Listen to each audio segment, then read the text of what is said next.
Today on the show, we are very fortunate to have Debbie Irving, who is the author of Waking Up White, her first book after years of being a teacher.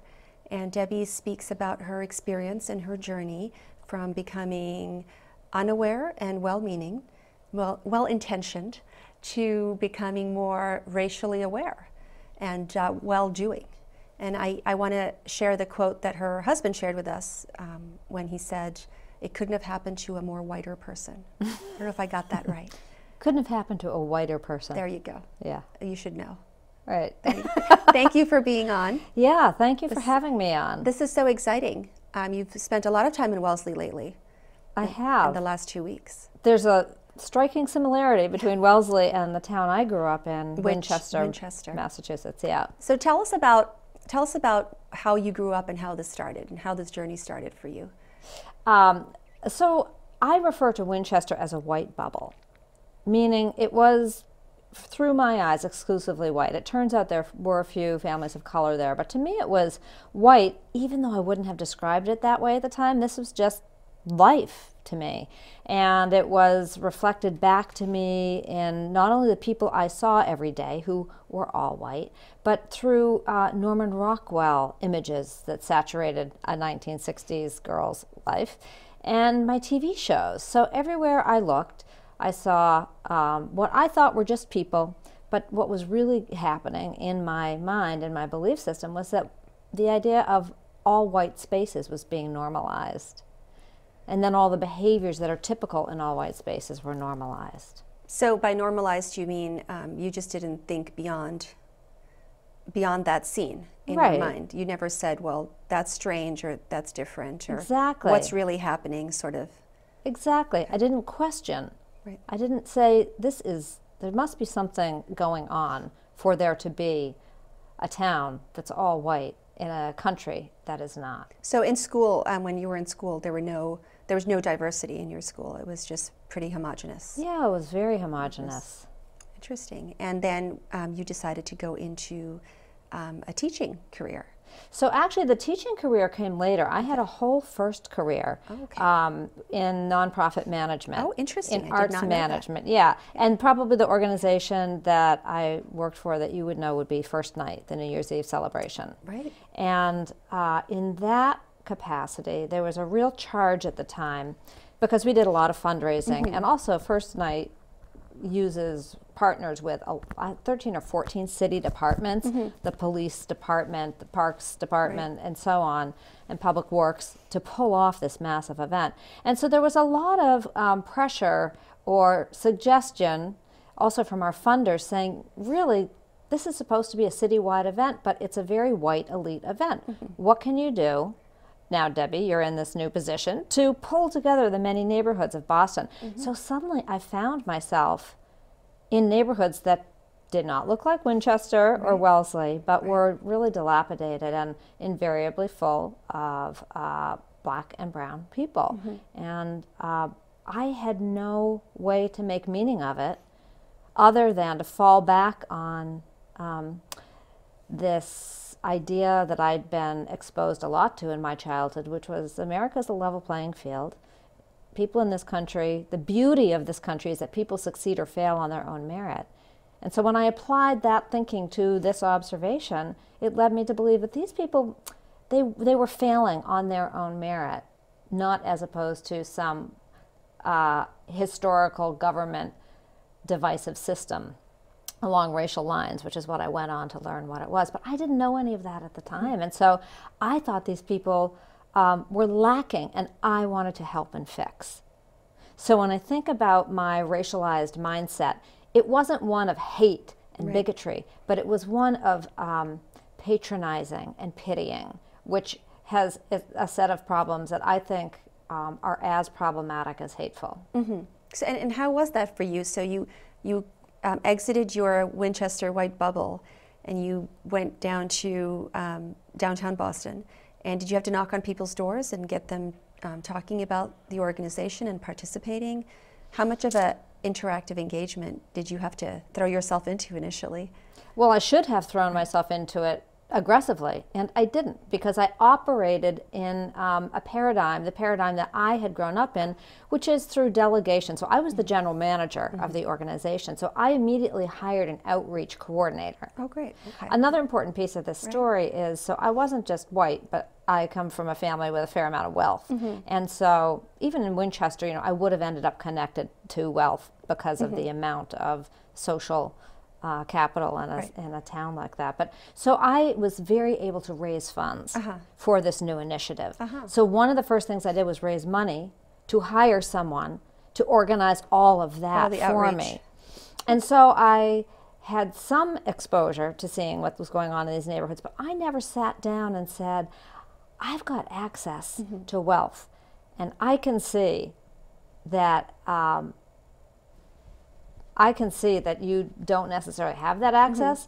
I'm wondering how we could, you know, partner together to transfer some of this to you. Like, what programs would you need? Would you even be interested in my help? Right. Instead, I assumed my help was needed. I assumed I was entitled to select an outreach coordinator and send her in. So I'm operating through this whole hierarchical way of being in the world. And is your outreach coordinator also white? She was a black woman. Okay. And she was great. She was great at her job, and yet she could, any person of color who's charged with a diversity effort is greatly limited by the limitations of the people with whom they work within the organization. And so she could only do as much as she could do with my blinders, and, you know, my lack of seeing. And that must have been an interesting dynamic and interaction for you. Did you learn a lot from her, from working with her in this context and situation? I did. I think the biggest learning I had was a jolt, and it was the very last day on the job there. So the reason I ended up leaving first night was because I married a guy who was on the road all the time. He produced the TV show This Old House, and so that show took us on the road, and I was having a baby, and I didn't want to be home with a baby alone. So here I was, very pregnant, in my last meeting. It was in January. We had just had the big first night celebration where all these inner city programs that I had helped fund and organize, the people who had participated in them were coming to downtown Boston. And as I observed the streets of Boston that night, I couldn't believe how diverse it was, how many more black and brown faces were there. And I felt so great about myself for this amazing project I'd put together. In this January meeting, after that night, we go to have a debrief, and some of the families, the students who had come from these after-school programs, and the artists, predominantly white, who had gone in there to help them create art for first night, we were all standing around, and it was intensely awkward and silent, and nobody was really talking. The point of the evening was to say, hey, how'd this go? How can we make this program better? And finally, this one boy, who was probably, I'm going to say 10, 11, 12, said, it was freaky.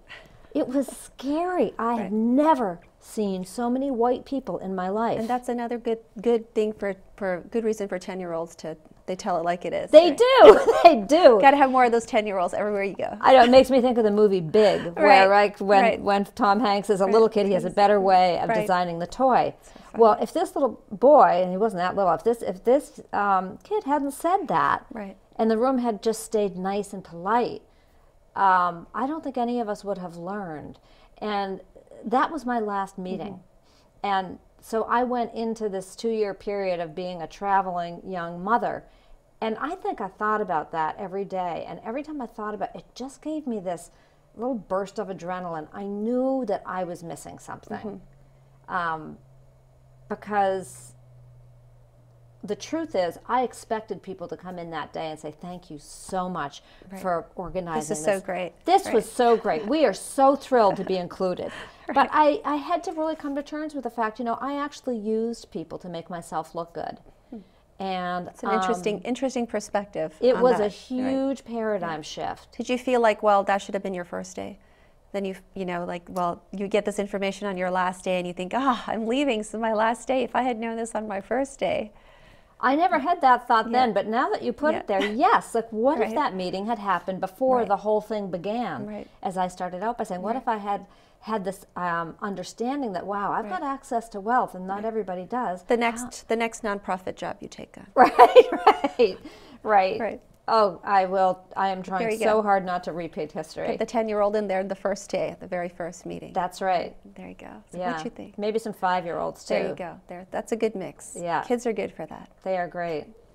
Well, that's very interesting. And then it was after this, you take a break for a while, having your children, and Yeah. then you went back into teaching. And then, yes, because I realized, so I live in Cambridge, Massachusetts, and my children were in the Cambridge public schools, at least for their early years. And so I was able to see a really diverse mix of families and children under one school roof. And yet I could still observe that something was happening along racial lines. And so I really wanted to and I just love children. And so I thought, well, why not become a teacher and try to engage around this issue in an environment where, like, the population is already mixed. There's something else going on. Maybe I can figure out what else. And I couldn't figure it out on my own. It took a graduate school course for me to understand what that was. Oh, interesting. And then you had to go through the whole teacher certification process and program. And well, here's the interesting thing. I was not a full-blown teacher. I was an assistant teacher. And for that, you don't need, I'm not even sure you need a college degree. Right. Because you're actually transitioning careers completely. Yes, going and into something new after having children. Yes. Which is interesting for me, because I talk to a lot of young women and they say that's really hard to have to start your career up all over again after children. It is. It's really hard, and yet I didn't want to invest the time and money into a graduate school education if it turned out I didn't like teaching. Right. So I started off as and they're just one-year positions, is what's called a paraprofessional, an assistant. And I immediately discovered that I actually loved this position because the lead teacher was often in the back room doing standardized testing, preparing with students, and so I actually got to spend time with much more time with the students and with the students' families. You got to engage out in the front of the classroom more. Yes, and so I really loved the position. But after 4 years of it, I thought, okay, I can go get the degree at night. I can stay in this assistant position. I can get this degree at night, and in 4 years from now, so 8 years in, then I can decide, do I want to be a lead teacher or do I still want to be an assistant? So that was the plan. When I went to graduate school, there was a required first course called Racial and Cultural Identities. Oh, nice. Couldn't get any further in the program until you took this entry course. And I thought I was going to learn about other cultures and other identities. And on the first day, I was a little surprised to learn that the whole semester would be devoted to us, each and every student, doing a deep dive into their own racial and cultural identity. Which I, by the way, didn't even know I had one. Yeah. Yes, I'm not surprised. A lot of people say that. They say, "What? I have a racial and cultural identity?" Right. People don't know how to answer. It's like the plastic and paper question in the grocery store. When you ask someone, "Well, what do you identify yourself as?" And it's only when you have to fill out one of those forms, like, pick a race that you are, and people say, "What? I have to pick a race? I don't know how to answer this question." So, and I of course, I was 48 years old, so I had filled out a census form or other forms where white was checked. But it struck me how it was possible for me to do that again and again and again. And not really think about what you were checking. Yes, or what's the impact of that? What does it mean? Yeah, what does it mean? Right. That's so interesting. The second edition of the philosopher Frankl's book just came out, Man's Search for Meaning. And it's interesting. It's and then I talked to Michelle Chalmers, about president of World of Wellesley, about your presentation on waking up white. So we've been having a lot of conversations in Wellesley about the search for meaning and what do things mean and how do they impact people. So this has been a very exciting 2016, to say the least. 5 weeks in. I think for the whole town. Yeah. So and you recently gave this presentation. Based on your book, to a Wellesley audience. And how did that go? How was that for you? And you don't have to be as honest as a 10-year-old, but Oh, that's my whole thing. Maybe a 12-year-old. Yeah, no, I am a huge believer in just putting it all out there, because you can feel things in the room, and it's only once we make them visible that we can start to work with them. But it's interesting that you talk about the whole idea of meaning making, because the presentation that I gave is one that I've given in many places around the country at this point, and it's called "I'm a Good Person, Isn't That Enough?" And it's all about the way we use what's in our belief systems. And I do this because it's a circular way of thinking. I use what's in my belief system to make meaning of the world around me. And so if my belief system is faulty, which I now understand mine was very full of holes, you know, omissions, errors, and flat out lies, I will make incorrect meaning of the world around me. Sure. It's logical. Yes, it is. And a perfect example is the one I gave, where I used the idea of a level playing field to justify my ideas that these people couldn't help themselves. So the talk went really well. It was an overwhelmingly white crowd, which happens a lot of times when I show up. And I think it's sort of fascinating for white people to start to see themselves or a white person speaking to this issue, because there's this huge misperception that race and racism is a problem that was created by and belongs to black and brown people, when in fact white people invented the whole idea and have used the idea of racial difference to divert resources and rights and even respect disproportionately towards white people through American history. And in your book, you touch more on case studies or examples from your days teaching rather than your work with nonprofit. Is that fair to say? I think it's pretty evenly distributed. Yeah. And what did you learn out of your experience with engaging the students, and what was the age group that you taught? So I was a K-1-2 teacher, and I spent time in a kindergarten, in a first and in a second grade class. So I love the little, those are my people. And what I learned was that my best intentions were not enough. I can give you a really great concrete example. So I had, in the second grade, there was a student named Rosie who came to our classroom, and she came with a file this thick, which for anyone who's in education, you know that if you have a file that's this thick, it's full of write-ups about, you know, bad behavior. There's probably special ed plan. So that's your red flag. This is my red flag, that this is a student that has not been doing well according to the rules of this school. And this was a beautiful, wonderful school. Its motto was, everyone is different, everyone belongs. It was really designed to mainstream children with special needs. But this was a young girl from Haiti, and I knew her because I had met her on the playground, and I was going to be the one that saved her. I was not going to add one piece of paper to that fat file. So we created a behavior plan, and that meant that every day we would agree that she was going to, you know, stick to the tasks at hand, and if she could do it, she would earn a star for doing it at math, a star in art, a star class by class, and if she could get a certain percentage of stars over the course of the day, she'd get a little treasure out of the treasure box. She was psyched, I was psyched. Every day we had this conversation, and hardly ever was she able to do it. She had a habit of getting up and walking away from whatever she was doing. And I would get increasingly frustrated, she would get increasingly frustrated, but the next day we'd say, today we're going to do it, and it never worked. Finally, in March, so now we're what, 8 months into the school year?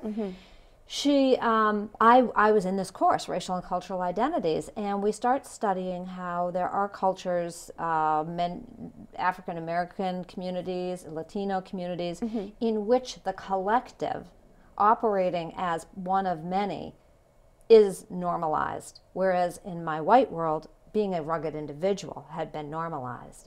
Well, the schools are set up in an individual mindset. So I had been expecting her to sit, and all these other teachers, everyone was expecting her to sit on task, do her work.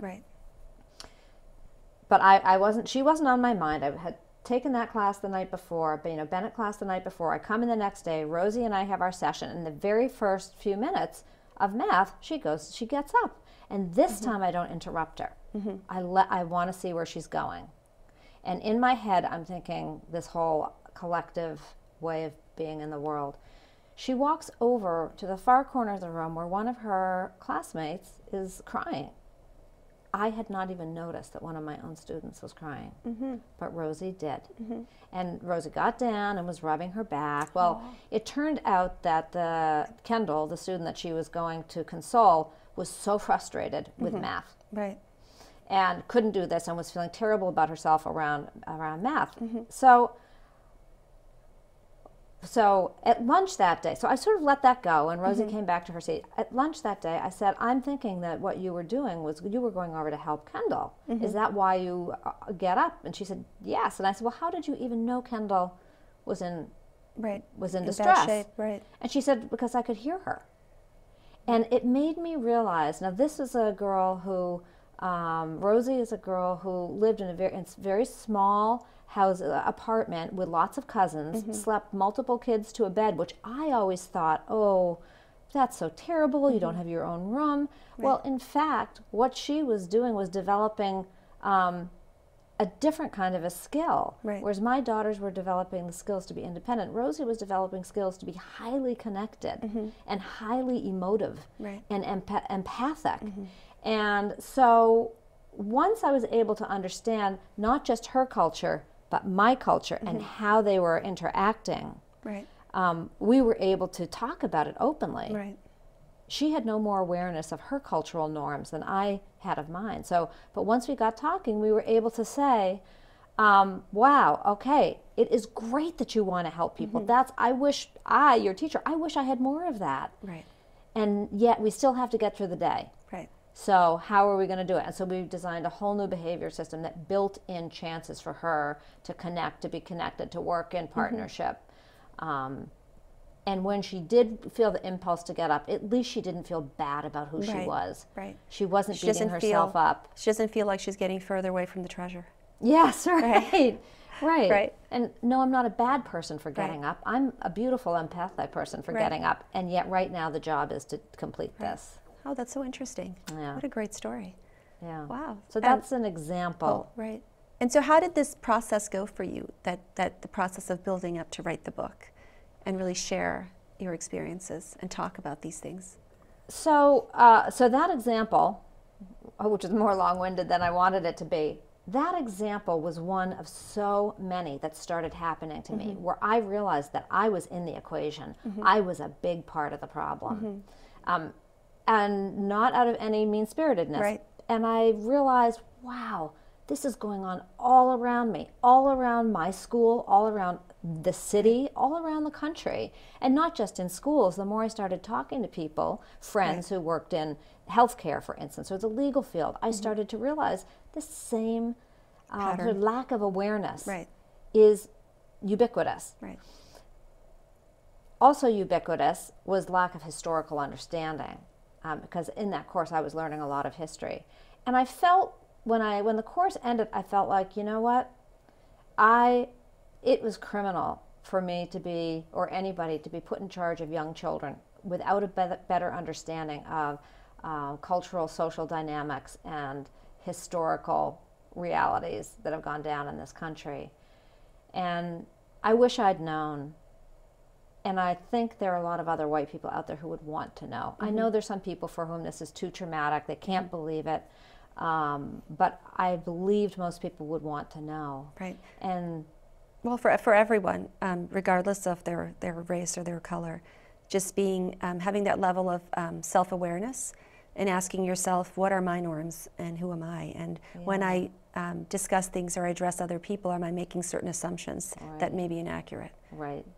Yeah, just to start out slow with whatever it is that you're doing, because you can't assume that somebody else is on the same page. Yeah, and in there's just this normal. It's a human need to have bias, to be able to discern how to navigate, and yet in this country we've been taught sort of who to fear and what to fear. Sure. So that's a piece of it, so I just had this overwhelming need to share what I had learned.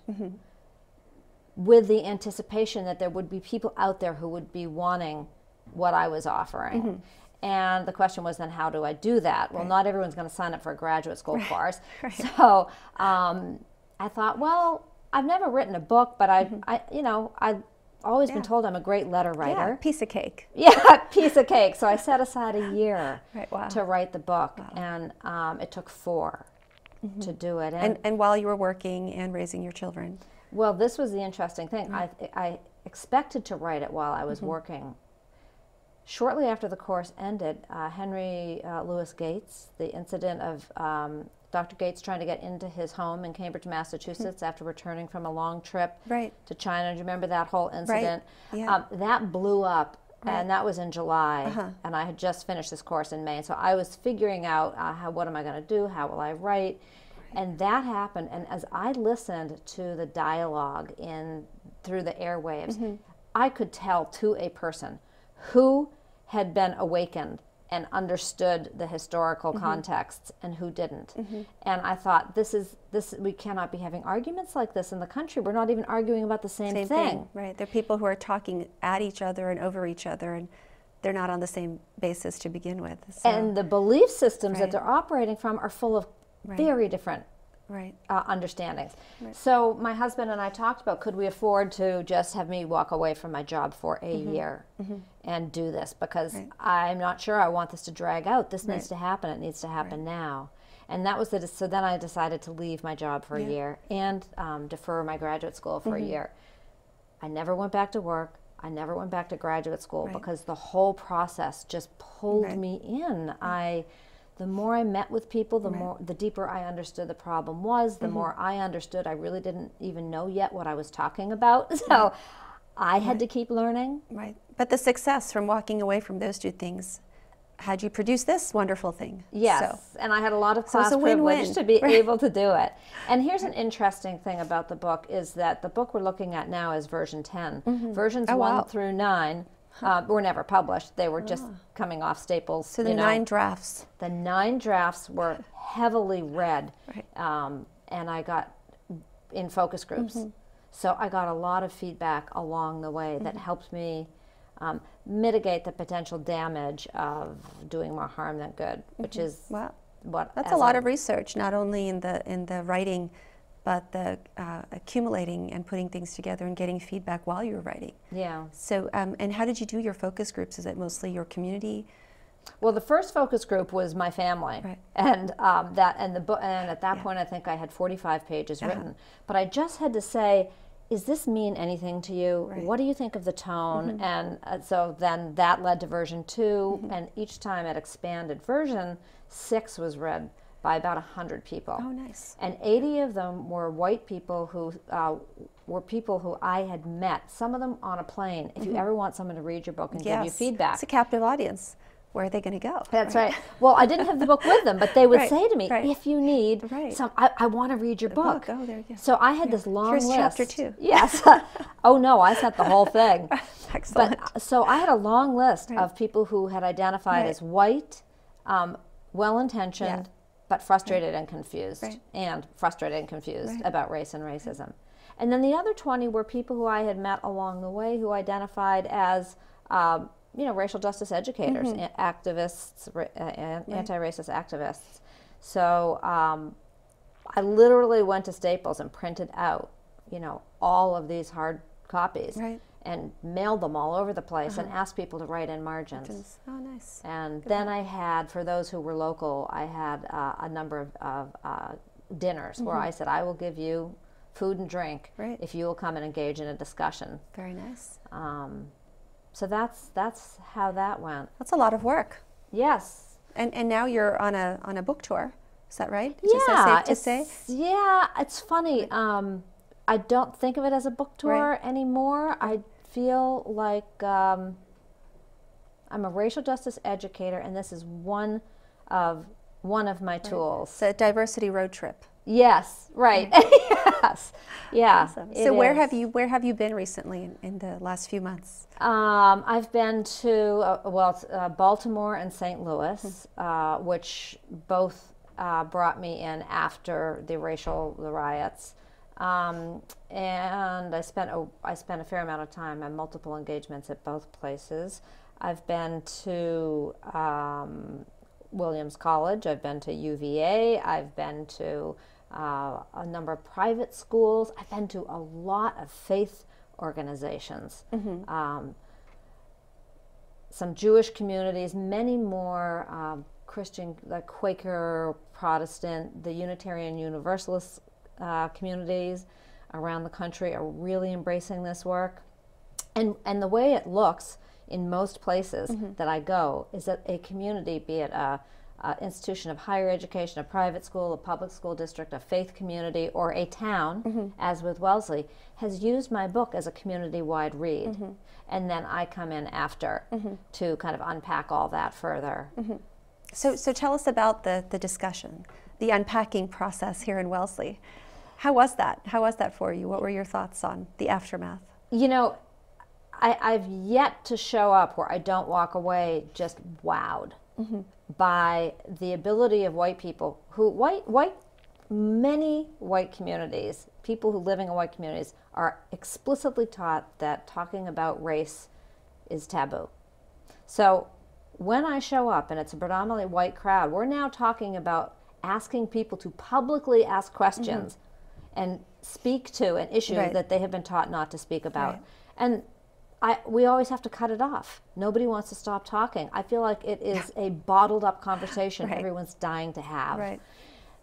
So, for instance, some of the questions I usually get are, how is your family dealing with this? You know, have they come along with you? And in there I hear, I want to do something, but I'm afraid I'm going to lose my family. It's a big fear in white communities. I didn't get that question in Wellesley. I did get the question, and I get this one a lot, what do people of color think about the work you're doing? How have they responded? I got the question, what can we do in schools? What can we do in our curriculums to present a broader history and a broader understanding of what this issue is? And I got the question, why is this so much more entrenched than the kind of progress, because we're seeing so much progress around gender and homophobism and sexism. You know, why does racism seem to be so entrenched? So those are sort of the three big questions that I'm thinking that were on Wellesley's mind. And we had a lot of conversation about all of it. One of the high points for me is that there were two young people in the audience, two high school students in the audience who were quite aware, and that, you know, here they were on I think it was a Thursday night. They were here on a school night on a Thursday night with their parents, both of them, you know, for 2 hours listening to me talk. So both of them were able to speak to what they are learning in school. And one was a young man and one was a young woman. The young woman was particularly, I think it was newer information for her, and she was pretty shaken. And I was overjoyed to see that her parents were there, literally sitting, I think they were sitting on either side of her, but they came up to me afterwards and said, we are working so hard to catch up with where she is so we can support her. So I think that's one of the biggest challenges in this work, is that younger people are really leaning in, to use an overused, but it's a good term. They are leaning in and saying, wait, like, how could this be happening in my country? And parents don't have the skills, and a lot of times they don't have the interest in having this conversation. And it puts young people in a terrible position, because schools to provide a 21st century education have got to be tackling these issues. It's happening all over college campuses. And what a position for a young person to be in, to be learning one thing at school and to go home and have parents deny that what they're learning in school is happening. It's not important to have a discussion over that over dinner, but we'd like to talk about how you did in social studies today. Because that takes precedence over your very soft discussions on diversity that we can talk about later on the weekend or something. And here we have young people trying so hard to make meaning of an incredibly complex world that happens to feel really scary right now. Right. Yeah. And so I am now, I am an adult educator. My work is with adults to help adults catch up to the younger generation who is so ready to be having this this understanding become deeper, more nuanced, and more complex, because that matches what the world really looks like. Right. Right. Well, that's so interesting. So, give me an example, if possible, of something that stayed with you from the discussion here in Wellesley last week. Sorry to put you on the spot. Yeah, well, there's so much that that stays with me. Something in particular, just one case study that remained with you. I really think it is the young man who was able to speak, and by the way, he's not in the Wellesley Public Schools, he's at Beaver Country Day School, which is doing a very good job of this. Of speaking about diversity. Yes, and walking the talk. So he was able to speak beautifully to the curriculum, and yet who was not in the room were there wasn't a balance of, I would have liked to have had many young people in the room, and including students of color, because there is only one kind of a person who can really tell any community how well they're doing on the racial justice front, and those are the people of color. And we did have one young man of color who spoke to his experience at Wellesley High School, and yet I would have loved to have been able to ask what wasn't able to happen because there weren't enough families or students of color, is I wasn't able to say, on a scale of 1 to 10, what grade would you give Wellesley, Massachusetts, in meeting its ideals? Right. So what's most memorable actually is who wasn't in the room and the conversation that couldn't happen because of that. Oh, interesting. That's a very interesting perspective. And so where are you next? What's next on your agenda with the book and the travels and the conversations? It's funny because my introduction invariably includes the words, her first book. And I'm not sure there will be a second book. I feel like what I'm doing, I have a mentor, a gentleman named Dr. Eddie Moore Jr., and who's founded the White Privilege Conference 17 years ago. And he said, I think this is a project, and the book is kind of launched the project. And so I'm thinking of it in those terms. I really want to create a webinar series. I really want to address how do we handle this classroom to kitchen table disconnect with some sort of how do we educate parents so that there isn't that tension. I have so many projects I want to do. I've developed a number of workshops, cross-racial workshops, a black, white women workshop. And so for me, it's really learning to balance my time. I want to continue to go around and speak. I want to continue to write a blog. I'm starting to do video blogs, and yet I need to also find time to build in some new projects, because I am every single day. I learn something new and astounding about my own blind spots. It's interesting. You need a clone. I do. Yes, either that or a wife. Yeah, every woman needs a wife. That's true. Yeah. And while I have you here, I would love to have you autograph my books. I would love to autograph my copy your of the book. So please. Okay. And we'll make it official. Okay. Have you signing the book? Well, I've heard a lot of good feedback. There are many people who enjoyed reading and discussing with you. So it's really just an honor and a privilege to have you visit and come to town and lead the discussion. Well, thank you. And it's great to have a book. It's great to have a community talk about it, but being able to also have our conversation captured and made even more widely available is great, because the message just needs to get out into the world. Right. It's good to keep the dialogue going. Yes, as they say. Definitely. Thank you so much for having me on. Very welcome. We'll have to have you come back after your national tour. 2017. We'll have to make an appointment for you to come back and give us feedback on how it's been going. Oh, it's a date.